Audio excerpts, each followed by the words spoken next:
But to speak to the price points, I'm definitely seeing multiple. We had multiple offers. Well, shoot, in Herald Estates a couple weeks ago on it was I think it was just under 700,000, and we hit multiple offers on that one and weren't able to get it under contract. Lee Summit, multiple offers, not able to get under contract. Belton, did anybody see that $250,000 house on Lawrence this week? It was a nice little starter home, 3 bedrooms, 1.5 baths, cute little house, well maintained, one owner, 34 years, 8 offers on that sucker. And that listing agent played some cards I probably wouldn't have. And I won't say which platinum brokerage he was with, but he was. And again, how we negotiate matters, and I will remember what he did. So again, we're getting in multiple offer situations and several different price points in several different areas. So I think that's something we want to be prepared for. And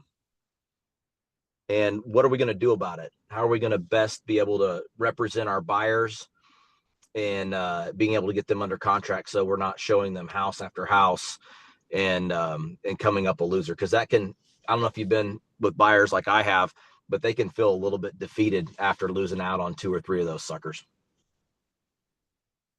Yeah, that's why setting that expectation at a buyer console is, hey, here's kind of the market we're going to be participating in. And, we may not win the first house we go after, and that's okay. There will be others.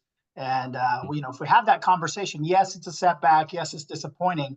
But if they understand that, yeah, I'm working with a lot of people and we're going through this, and sometimes buyers are willing to do things that I can't advise you to do, and put your best foot forward and let's live with the results. And, seldom in my career have I had somebody not get a house. And then by the time we did land on a house, they were equally or more excited.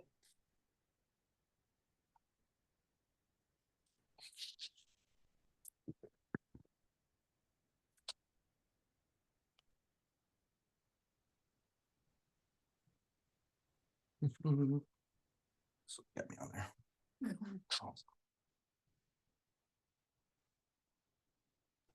Hello? All right. All right, I think I'm up now. All right, yeah, here we go. That was a blitz. All right, fantastic. Yeah, so that was just, again, setting those expectations, I think, was huge. Lonnie, thanks for jumping in right there as I was moving inside. So that's definitely something that's been top of mind, making sure that we represent our buyers and our sellers accordingly and being able to get them under contract. Let's see. I guess I'll open it up a little bit. I know there's several other things that are going on in the market. I definitely want to have those conversations. We've had some fantastic training in the market center this week. I want to give a shout out to Tom. Great class yesterday. I just kind of briefly popped through. I know several people were in there. Alex was in that class for sure. I saw him in there. And then I even saw Swaggart in there. You drew Swaggart into the market center for training. If we can get him to 1 more, that'll be 2 in a month. You know what that means, right? So maybe he's turned over a new leaf. I don't know. But great training, Tom. Thank you so much for jumping in. That's an invaluable thing that we need at the market center. Tina Bernine came in earlier this week too. And I think as far as that training goes, again, fantastic, because it's just getting back to the basics of what we need to do in a business to win business. That's the biggest thing I like to talk about on these calls.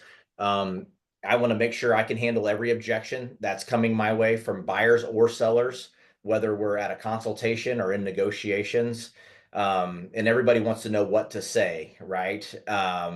But you got to get yourself in that situation sometimes before you actually know what you don't know, or whatever, however you want to put it. But so again, if you didn't get to any of these trainings, check out our calendar, get into some of this training, because it's going to make a difference for you when we get into it. Because I already feel like we're in second quarter and we're not quite yet, but we're headed that way very quickly, and the market will heat up.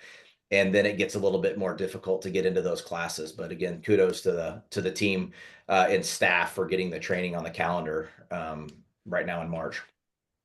So with that, what are we having difficulties with in any scenario? Objection handling. What is stumping you um, as you're in these appointments or consultations?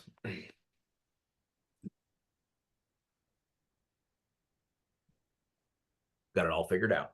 Hey Fantastic. Ryan, I can speak up for some of the newer coaching agents. They've encountered. I've had two agents this week that have written offers where they have come back. The listing agent comes back and says we'll pay 2.5%, but we won't pay 3. And Yeah.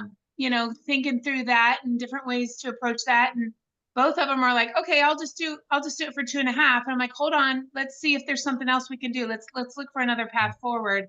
And is anybody else seeing that, the 2.5 versus 3% on the commission? I'm not seeing it a ton. I know we'll definitely see it. That I think that's definitely a huge concern because whenever I hear that, I run the numbers right there. You can see 0.83. Whenever you see 2.5% versus 3%, don't think a 0.5%, guys. Think 17%. That is your profit margin going away. And if you're running about a 40% profit margin, even 50% profit margin as an individual agent, you should be able to do that 50%. That's a third of your paycheck that's just poof gone, and you still have to pay your expenses. So while it sounds like just a 0.5% is not that big a deal, when you look at your P&L and your bottom line, it's going to cost you dearly if that happens over and over again. So how we defend that commission is huge. Um, Alex and I have worked on this quite a bit, and Brandy, for us, it goes right back into the consultation. And we actually have a form. I don't have it with me in front of me, but we have a form. We had those scenarios earlier in the year, or might have been at the end of last year, and we talked about, most of the time, this is what's probably going to happen. The listing agent's going to be willing to pay the broker's fees on the buyer side. Fantastic. Sometimes they'll only pay a portion, and sometimes they won't pay any. And it kind of tears down, is what we're seeing. We kind of took a temperature of the market. And then Lonnie did a great job with doing a mastermind over at Johnny's last year with the listing agents, the big time listing agents in the North Cass area. And we talked to them about what are they doing, with the new scenarios. And for them, a lot of them, it was business as usual. But to be able to have that conversation in the consultation piece and show them this is what probably will happen. This is what could happen. This is another scenario that's possible, them not paying any commission.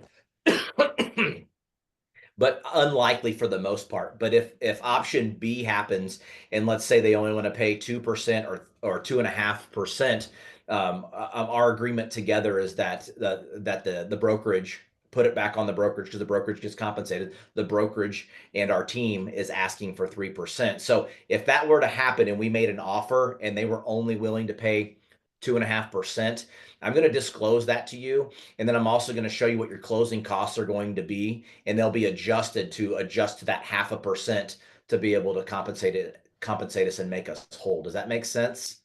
And they're like, yeah, that absolutely makes sense. You're putting your time, energy, and effort in negotiations and showings and everything else that goes along with it. Again, this is something that we're talking about after we've talked about our value proposition of all the things that we're doing for them, and then the scenario of how the commission structure works and what the possibilities are. But if you have that conversation right up here in the front conference room, or wherever you do your consultations, I hope it's in the conference room, that will make all the difference in the world then when they're making an offer on their dream home and they understand that you're going to ask for that other 0.5% in closing costs for them. So I think that will fix a lot of it. I looked at what our percentages were on the buy side and was checking what Alex was doing. And I felt like when Alex was doing that, he was defending his 3% commission way more. And I haven't seen any 2.5% commissions. Alex, have any 2.5s come through with you recently? No, not recently. I was looking at that. I didn't see them. So I feel like because commissions are now negotiable. They've always been. The way we do it and the way we've presented it now, we're able to secure the appropriate commission that our team is asking for. I would say 95% of the time. There's going to be one-offs, absolutely, but 95% of the time we're going to secure the amount that we're asking for and whatever it is you're asking for. So if you only ask for 2.5 or 275, run your business however you want to, but don't take it on the chin when Jenny or somebody from Platinum is only getting paid 2.5 and they just can't see you making more money than them in the transaction. That's none of their business. If they want to make it our business by only paying that, we've already had the conversation with our client and we're prepared to go to the mat with them, and they're prepared to compensate us appropriately. That was a long answer, Brandy. I know. No, I appreciate it. I just, like I said, I saw it twice in a week, so I didn't know if that was something we're doing now or not. So I'm glad to hear that that's not what you guys are seeing right now. I Hey, think hey, that, Brandy. Yeah. I would also add, have Yes, Steve? have those people go back and ask the agent why they're only giving 2.5. I had to do that back in September to get my full 3, and have them, tell them, well, this is the offer, this is what we've done.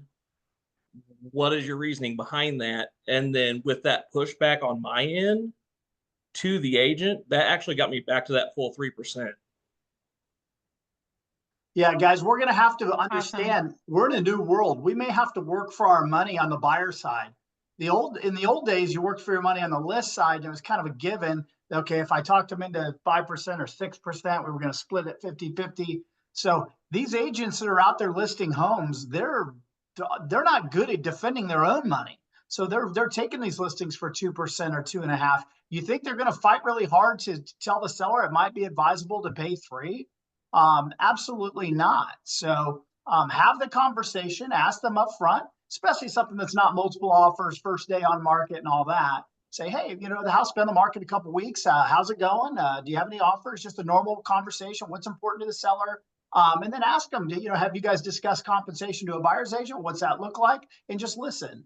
And sometimes they'll cough that up and say, they're prepared to pay X. Or no, they're just going to look at it as part of a total offer. I like hearing that, actually.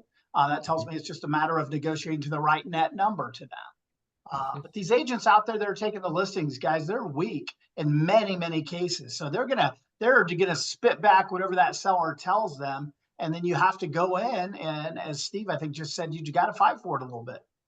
I'd also like to add a little shift in perspective that I think is important to note. Prior to August 17th of last year, they put on the MLS what they were offering as a compensation, and there was no opportunity for me as a business owner to negotiate my value. I had to decide, am I willing to do this or not? In our new scenario, as a business owner, you actually get to defend your own dollar. And like Lonnie said, because of our training, we're going to be able to defend our dollar better than most. So I actually appreciate being able to go after my own money. So just a little shift in perspective. Mm-hmm. Nate, I love that.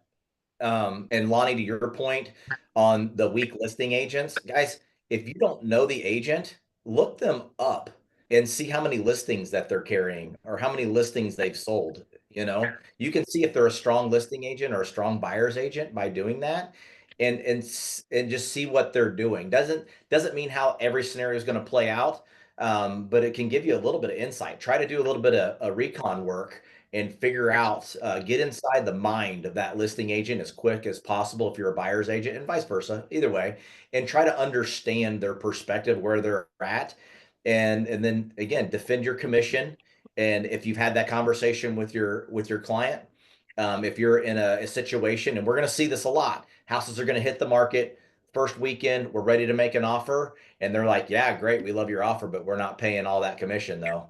And they don't feel like they have to because you're bringing an offer with a hot client, right? Well, again, if we're up against other offers, what are you going to do? Are you going to cave and give up your commission? Or will you ensure that you've had the right conversation with your client prior to that, so you get in a situation you can still defend your commission, whether it's with the seller or with your client? Either way, you're getting compensated to sell this house. We're not doing it for free. I get pretty passionate about that because you guys work very hard, And when you're lead generating and you gain a client, that client has a value into your business. It's huge, and we want to make sure we're protecting that, and making it as profitable as possible for your business. That's awesome, Ryan. I appreciate your passion about that. It helps encourage us to, to fight hard for it. Appreciate you. Absolutely. And to the listing side, real quick on the commission piece, and we talk about this a lot, but I think it's worth reviewing it. When you're talking to your sellers, you're at the listing table, at the kitchen table, and we're talking about the scenarios that could and possibly happen. And we're gonna, again, we thought the market was crazy in 21, and it was. Is it as crazy now? No. But are the prices higher now than they were in 21? Absolutely, yes. They are higher now. They're not escalating higher than they did, but the prices are better now than they were. So we're asking more for homes now than we ever have. Okay, great. Let's make sure that they're prepped properly and having the conversation with the seller that if we're going to ask this price, let's look at it objectively and understand that for us to do this, we want to make sure we're willing to compensate a potential buyer or a brokerage. And if they bring us a great offer, are we willing to do that? My recommendation is yes, looking at past history and where we're going, we should do that and make sure they're on board with that. Again, I'll be honest with you, negotiations go a lot better when a broker knows that they're going to get paid to do it. And I'm not interested. I don't like playing with people's paychecks midstream, and I've seen it done. And it's not cool with me. It's a way to lose with me really big. I like to negotiate on the terms and the price. But what I don't like doing is negotiate on people's paychecks midstream. So to have those conversations up front, I will say, have your people prepared. And that way, when you're in the midst of battle and stuff's flying around, you're focused on your client, not your paycheck at that point.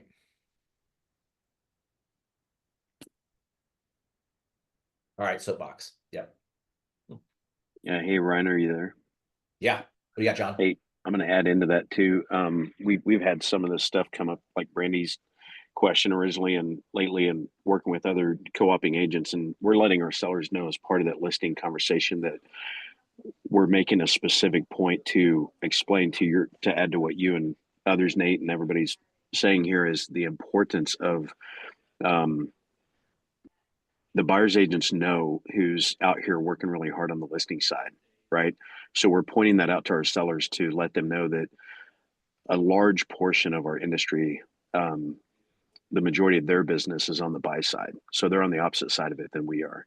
So we make it a big point to let our sellers know that these buyer's agents that focus a majority of their business on buying, if they're working with James and I, we're fighting for their money, right? We're battling for them, which in turn benefits our sellers, because the data shows that if they're offering up to, or they're willing to negotiate, and that's how we say it, that we list for 3, 4, or 5, and then we encourage the seller to, of course, it's always their decision, but we encourage them to offer up to 3% on the buy side. And those buyers agents are realizing, even in the conversations of multiple offers and stuff like that. Of course, that's all one-on-one. But to your point, in the lack of value, we often see discount. So approach. So just adding that in there, that we're making a point to explain that to the sellers. So they're like, well, why are you pushing so hard for us to offer a 3? We had other realtors tell us, we can negotiate that. Well, you can do whatever you want, but here's what we're seeing. And we're getting better results overall as long as we strategically price. When our sellers follow kind of the model to offer more, you're going to bring more to your table. And that's just all I had. Yep. John, I love that. Again, educating the client is huge, because they all have stories. They've all read things online. Everything's negotiable now. But if you're talking about your commission structure within the first 10 minutes of your appointment, and if it's a fast appointment, like let's say it's a 20-minute appointment, and you're talking about the commission structure right up front, I'll be honest with you, that's one of the last things I'm going to discuss with the client that I'm closing for business on before they sign. I'm going to go over what the commission structure looks like because I know that's going to be important to them. And I ask them, is that important to you? And then of course it is. And so that's something that we need to bring up. We need to talk about it. We need to meet it head on, but it's not the first thing because like you said, John, and we talk about in the absence of value, all we're going to talk about is price and it's going to be low. It's going to be discounted. They need to know what you're going to be able to do for them and what your capabilities are prior to you talking about what it is that you're asking for commission structure. So great point. Absolutely. I like the 3, 4, or 5. John has a huge opportunity as far as prepping his clients' homes. And so he has a basically almost ancillary business tacked into it to where they can go in and help out a tremendous amount. And it obviously values there for the client to be able to hire his team to come in and basically wave a magic wand and then boom, we are market ready, show ready. And they're not having to lift much of a finger to even do it. So great value add, John. I like that direction you're going. We're not there. We've got vendors, but we don't have our finger on it like you do. I'm interested to see what this year looks like for you and the results you're getting on that too. But yeah, I wish you the best on that.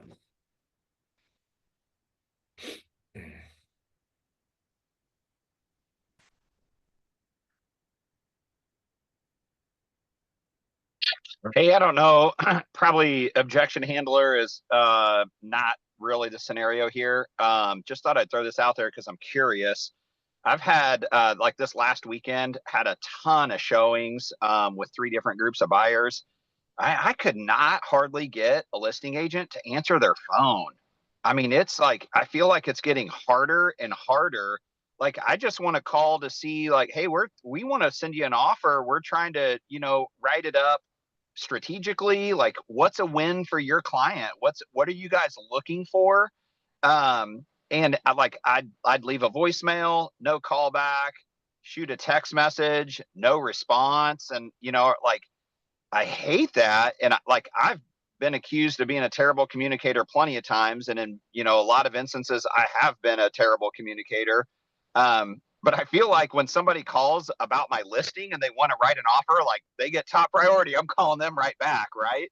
But man, I made a ton of phone calls over the weekend and I'm having a tough time right now getting a listing agent to call me back. Is anybody running into that? Or is it maybe just karma from some of my poor communication? Tim, I think it's just you, man. You're out of all 13,000, it's just you, bud. Okay, good to know. I'm on that bus too. It is just you, Tim. Yeah. No, okay, perfect. I think back to Lonnie's point, there's a lot of weak agents out there.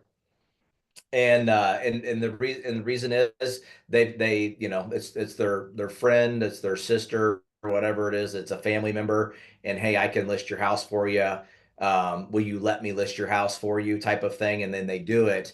And then they just expect to stick the sign in the yard and it'll sell. But the lack of communication, man, if you guys put a listing on, get your phone out. Like again, answer your phone. And I think we talk a lot about that. Pick up your phone. If you can't take the call, obviously get the voicemails, check it several times a day and communicate with these people because what you can find out is huge on their side. By either way, find out what's important to the seller, or if you're on the listing side, find out, hey, tell me about your buyer. It's amazing when you just ask that question and shut up and they'll talk for 3 minutes about their buyer. So, and vice versa. Pardon me. So, there's all kinds of opportunity when you get on the phone and get voice to voice. Oh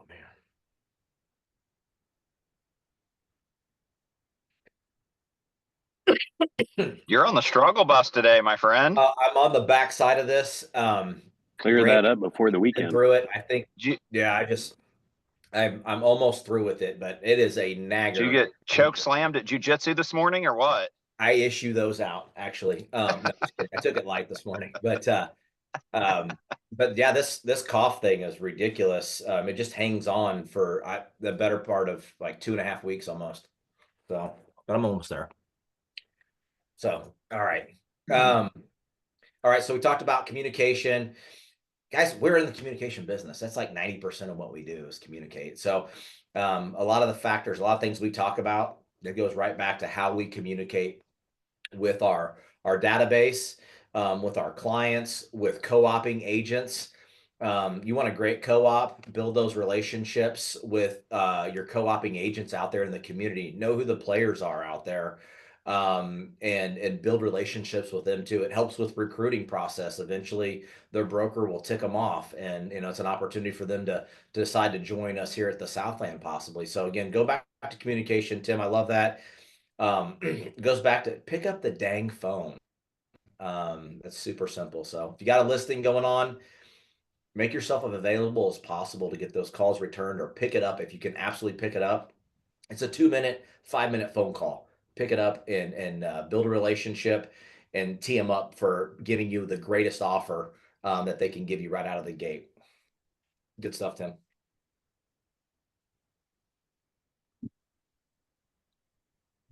What else are we doing? Are we struggling with anything that's difficult with clients or other co-ops?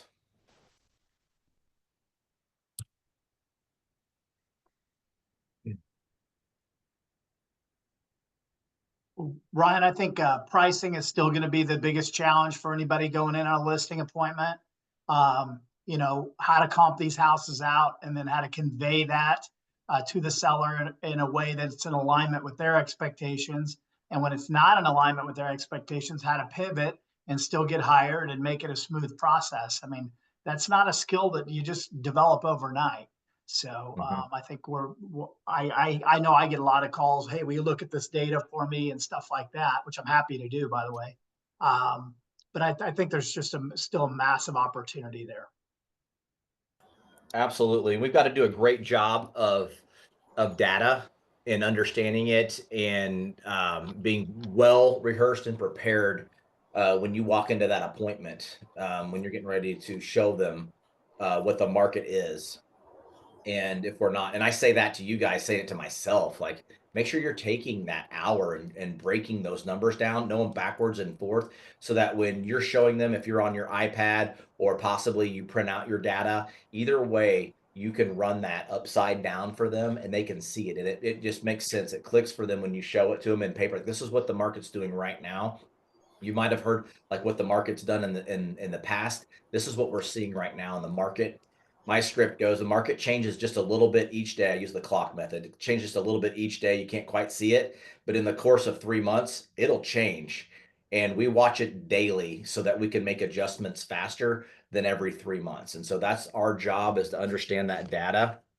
And so a lot of times, this is a terrible diagram. This is what the seller believes the market's doing, is going up like that. But what the market's actually done, it's tapered off a little bit. It's still going up, but it's not going up at the same velocity it has. And they're way behind. They're way behind because they're the consumer. They don't know. They're not on the front edge like you are. And it's going to be our job to go in there, like Lonnie said, and you're going to negotiate that. You're going to show them what the data, the true data really is right now, so they can position themselves on the market to outperform any and all of their listings out there and win the next buyer. So that's the goal.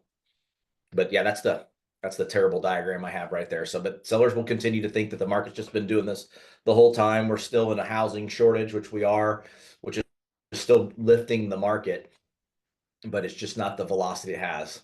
Now, we may see a little bit of a tick up here in the spring with velocity on the market, especially for the shiny penny houses. But if you got one coming on that's not well prepared or polished, even if it's dated, get it cleaned. But pricing is 85% of whether or not you will sell a house. I don't care how good your marketing plan is, how great your videos are, how many open houses you hold, or how many doors you knock on.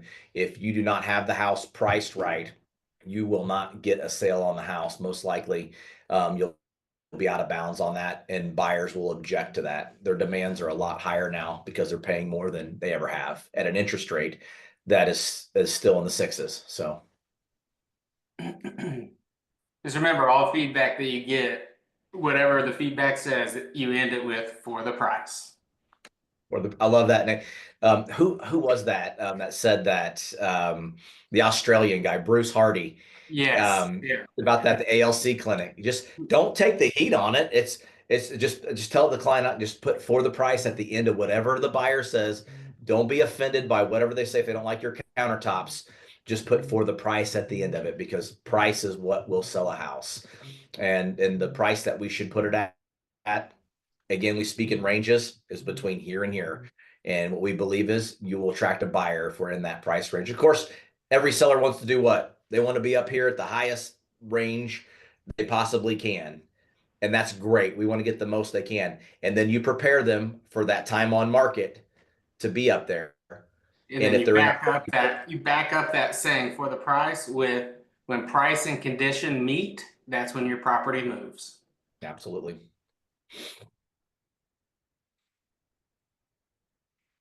All comes down to language of sales, scripts, guys. The more you rehearse this, the more you get into listing consultations and get into this and experience it, it will just start to flow. It really will. But again, go back to your preparation. Make sure you're prepared, whether it's buy side or listing side consultation, or maybe you're meeting a seller that will be a buyer and you're going to do a double appointment. Let them know, hey, we're going to take a little bit more time because we're actually going to have 2 appointments this evening when we could have a consultation. And so that's, again, prepare them for what it is they're about to encounter, and people can adjust their mindset and be ready or more prepared for that, versus you just coming in and all of a sudden you're hanging out and you've been there for more than an hour and they're doing one of these. You don't want that. So how do we overcome that? You let them know what the time frame looks like. It also protects your time, so you're not sitting there in their living room for 2.5 hours, because no one wants to be there that long.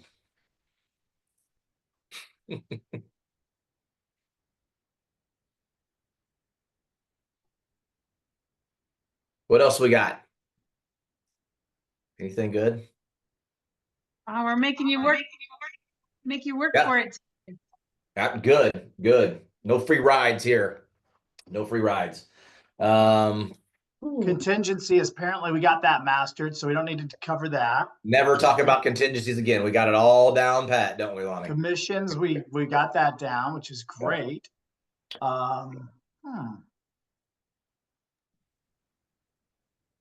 We length of time to list a property, that came up a couple times in the last 30 days or so. It's push for as much time as you can get. If you make something sound like, hey, I list all my houses at this, for 6 months, more often than not, I find people kind of just go with what I tell them.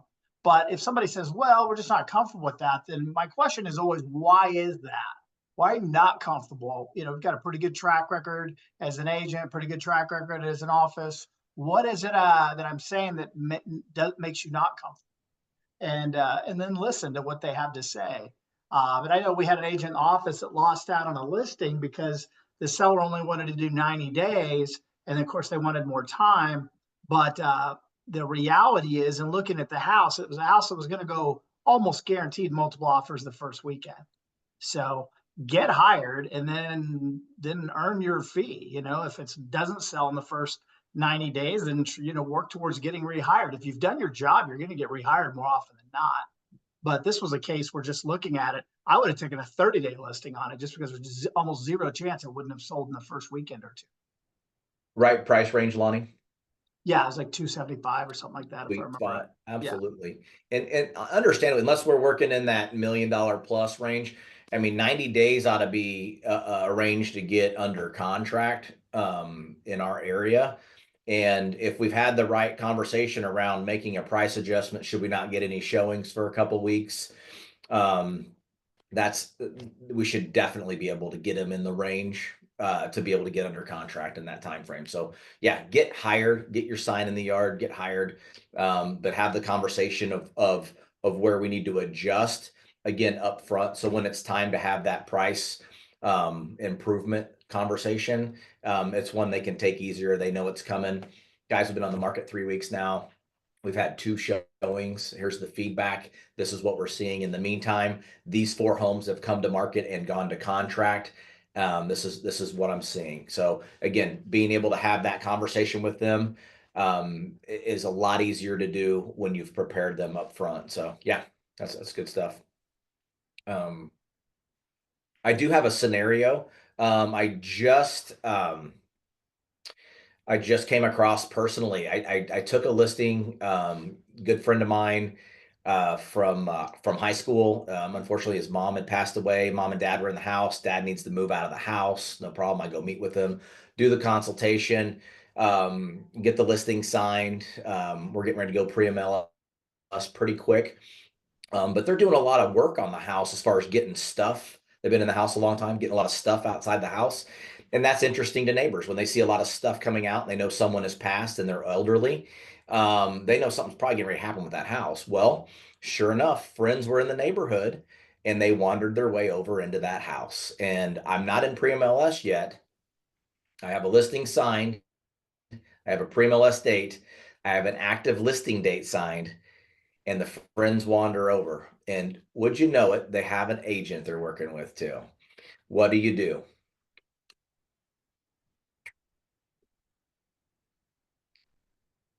I've just grabbed the bull by the horns and, interject my services and how I'm going to represent the seller. The buyer that just rolled in there has their representation. The people you've known all your life, they need representation. And if these people won't meet our needs at a price we're comfortable with, we'll go to the general public and see what they think. Yeah, yeah, they're on our terms, absolutely.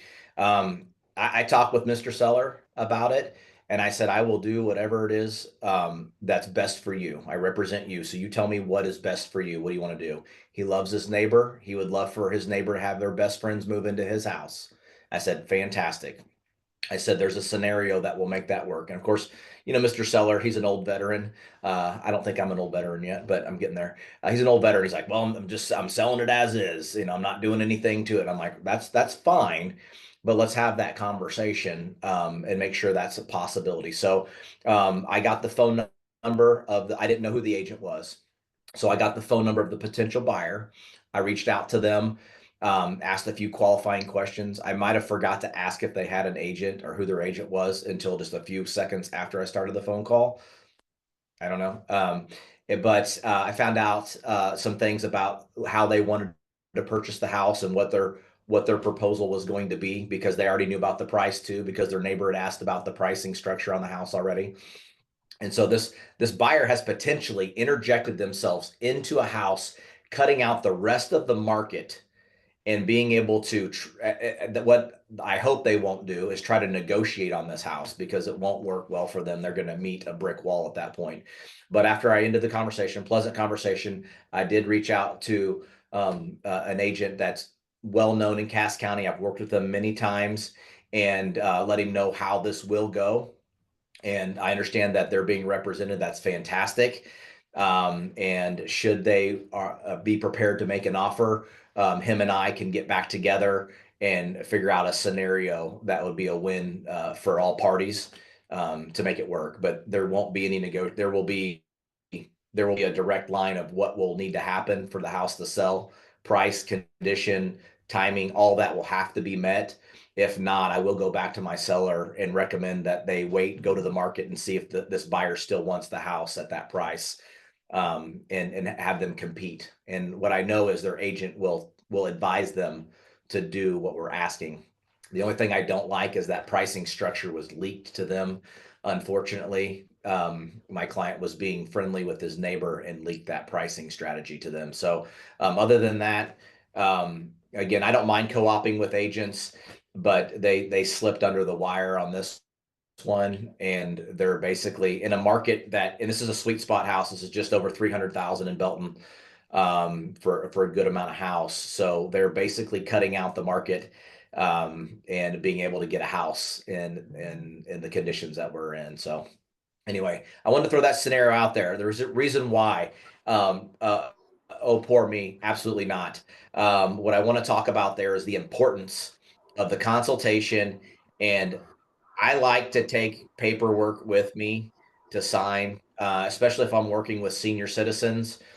I think Tom probably talked about this yesterday, but I take paperwork with me because I want to ink those lines while I'm there and get a commitment from them.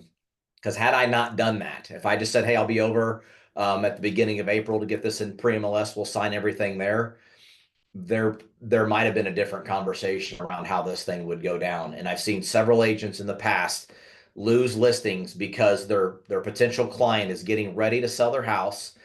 They get a roll-off dumpster, or they have contractors that are coming in and out, and the neighbors come over to see how they're doing and have a beer, and the conversation starts there, and it ends with you, the listing agent, finding another house to list because it won't be that one. Because a buyer will show up in this market. And so again, the importance of when you first meet with somebody and find out what their process will be and their timeline is, meet with them and start preparing an opportunity to get them in pre-MLS, not doing it that day and have them in pre-MLS for 4 months. I've seen that too. Do not do that. Put them in. I think Nate mentioned, and Lonnie, I think 2 weeks is a good time frame for pre-MLS. I remember Nate speaking to 30 days was a little long because it was just hanging out there for 4 weeks. Might be a little bit long in the tooth for doing something like that, but that's usually our process is 2 weeks. But getting a listing signed and figuring out what that date looks like, what the live date looks like, and getting that commitment, that will protect your commission. And if a buyer does happen to wander over, we've got a little bit of a head start on any situation at that point. Anybody ever lose a listing because they didn't get the signature in time? Yeah, it's happened. Yeah. Yeah, it has happened. Hey, I think that kind of speaks to, I saw it at family reunion. They've talked about it in bold several times, but there was a slide at family reunion that it's still like 84% of people hire the first agent they meet with. Like I know that in some instances and in some, like some demographics, they're interviewing multiple agents, but the stat out there, the NAR stat, was 84% of people hire the first agent they meet with. So I think that's a great idea, Ryan, is just be prepared to, like, let's seal the deal right now, right? Like, even We're if you here. say you're going to meet with somebody else, you're not. I'm your guy. Do the right thing. Let's put, I mean, let's get the show on the road. Because you're right. If you walk away, somebody else is going to come in and lock them up as a client. So just like, I think the confidence piece in knowing, like, this is my listing if I choose to accept it, kind of mindset.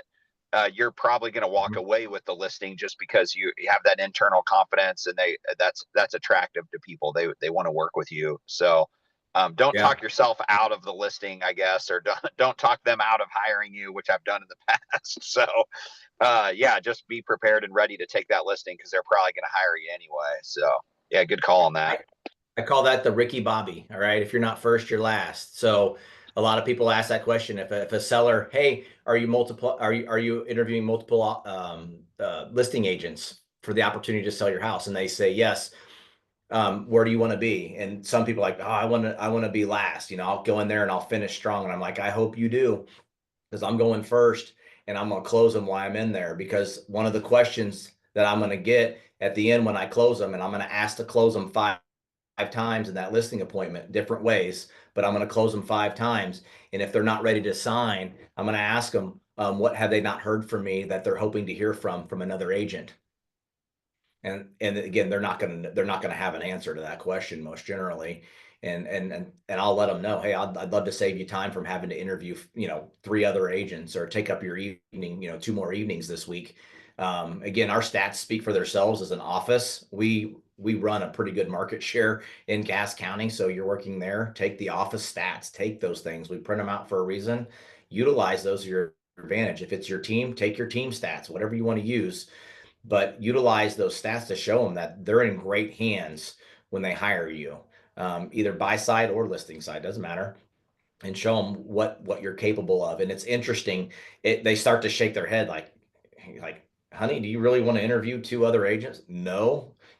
I like Tony. Let's hire Tony. Let's go ahead and sign. Tony's ready. He's prepared. He showed us the data. he's got his forms right here already pre-filled out. He's ready to go. And it's amazing when you do that properly, you'll close them more times than not. You'll save them time, and then you don't mind calling the other two agents and letting them know if they'd like to bring a buyer, you'd be willing to work with them. That's why you're my favorite client. Thanks, Tony. And I even offered last week to call another agent and let him know that I was going to represent the seller, and the seller wanted to call him himself. So, but I did offer. So I don't know what it's going to be like if somebody calls me and tells me that I didn't get the listing, but Hey, I've got that phone call too. Hey, but that's the thing. If you're getting that phone call and you don't get the listing, good. Congratulations to you, because that means you're getting into listing appointments, and it matters. Because I went boohooing early in my career. I went boohooing into Lonnie's office like, I didn't get the listing, and he's like, good. He goes, that means you're going on more appointments now, and you're still doing business. You're fine. Just keep going. You'll get hired. You're not going to win them all. None of us win them all. However, we want to win them all. Absolutely. So how we prepare the client for the appointment, qualifying the client, making sure you're walking into a viable listing appointment that's legitimate. They're ready to sell. They want to sell.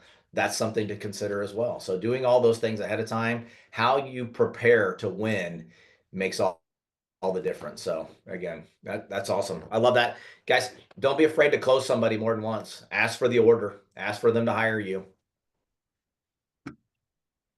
What are you going to say? No?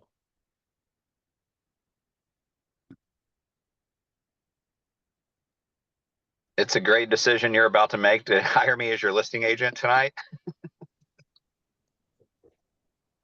Great choice choosing me as your agent. Do the right thing and hire me. All these are scripts, guys. Wait, we haven't even met yet. Well, other than deciding on a price, is there any other questions I can answer?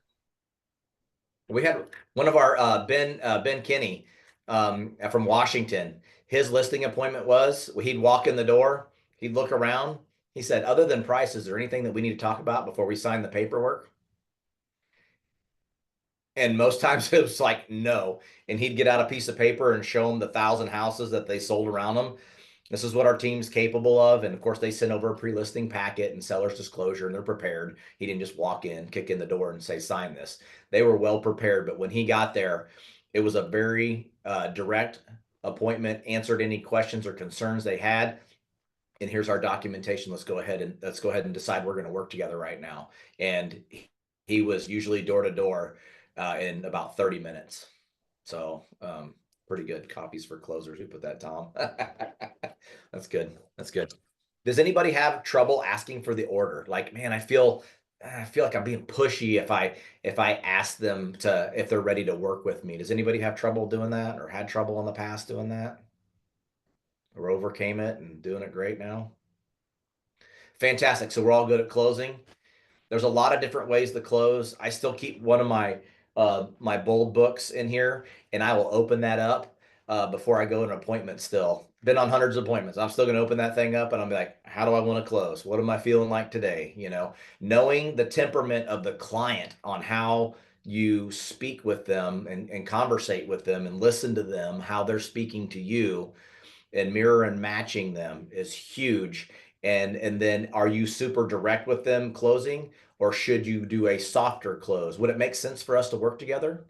There's all kinds of ways to ask for the order. So it's not all like, sign it right now. It's not that at all. It's not being aggressive. It's meeting them where they are to help them achieve their real estate goals, whatever it may be. If they need to move in 20 seconds, or if they need to move in the next 6 months, what is it, and help them with that. So again, just being a great listener, asking great questions, you will win a lot more. Your conversion will go up. I promise you. All right, we got about 5 minutes left on the call. I like to keep the energy high. I don't want it to fall. Are there any announcements that we need to have? Things that are coming up that we can't miss? Brandy, anything that we just can't miss that we need to be a part of? I know on Monday, I don't have this on the calendar yet, but on Monday, those agents that want to get together and do the agent kickstart that Tina Bernine introduced, we're going to get together at 10 o'clock on Monday in the Market Center to get logged in and get going with that. Next week, we have an ALC meeting on Tuesday. And I'm not looking at the calendar, so I'm going off my memory. But just we have Chris Mullendorf. I don't know my dates. Tom, you might know that. But he's coming on a Wednesday not this week, but next week. That's Correct. about The 26th, I believe, Brandy, the 26th, okay. Chris Mullendorf tax assessor is coming in. So if you want to give him a piece of your mind, get in here and now he's going to be able to help us out as well, understand those at a higher level. Tom promised us some great training, and I think Chris can definitely deliver that. So that'll be a great one on the 26th. That'll be a great one. And then this next Wednesday, there is a lender from Flat Branch that is hosting a agent happy hour over at Johnny's Tavern on Wednesday from 4 to 6, and he's invited the whole office. So I kind of put something in the, I told him, I said, we'll do the best we can. But if you want, come hang out, get some free drinks and appetizers, Johnny's Tavern next Wednesday, 4 to 6. Brandy, I love that. When I was a new agent, when I got here, I weighed 165 pounds. I do not weigh that anymore. I went to every happy hour, every lunch I could get on, every Tuesday. We used to do Tuesday tours, and they'd have tacos or whatever they would have. Like, I hit all of those things to my demise, obviously. But I didn't have any money, so I was going to get some food. But I hit all of those that I possibly could. I think going to that happy hour just before I lead a Bible study, that'll be good for me. Wednesday night, right? Wednesday, Yeah, yes. get you a double. Perfect. Get you a double Perfect. on the double. Yes. So that's good. We've got, guys, we got a ton of training. We're going to continue to push our training here at the Southland. We believe in it. We know that's what sets us apart from other brokerages, because we're going to continue to talk about the 800-900 transactions a year that we're going through, the scenarios, what the market's doing. And as we get into those trainings and again, keep jumping on these masterminds, that's the difference maker when we're in the heat of the battle out there negotiating or working with other co-ops that aren't from our brokerage. I love co-oping with you guys because we're on the same page. We all have a common goal for our clients, and we're working to find a win-win scenario that's not going to beat anybody up. And we're also understanding there's compromise in any negotiations, and we're going to look at those carefully as we negotiate. But again, these trainings make all the difference. They've helped me out over the years. I continue to learn from these calls that I'm on. That's why I continue to jump on these calls. It's been awesome. Run this one today. Yeah, don't forget the happy hour, 4 to 6 next Wednesday. Flat Branch will be over there. Any last words, Brandy? Anything else? Tim, Lonnie, Nate, anything you want to close with? Go sell something today. That's exactly what I was thinking. Yeah, go It's a beautiful team. day. Let's go sell something, guys. We'll see you next time. Thanks, Yeah. Ryan. See ya. Thanks, Ryan.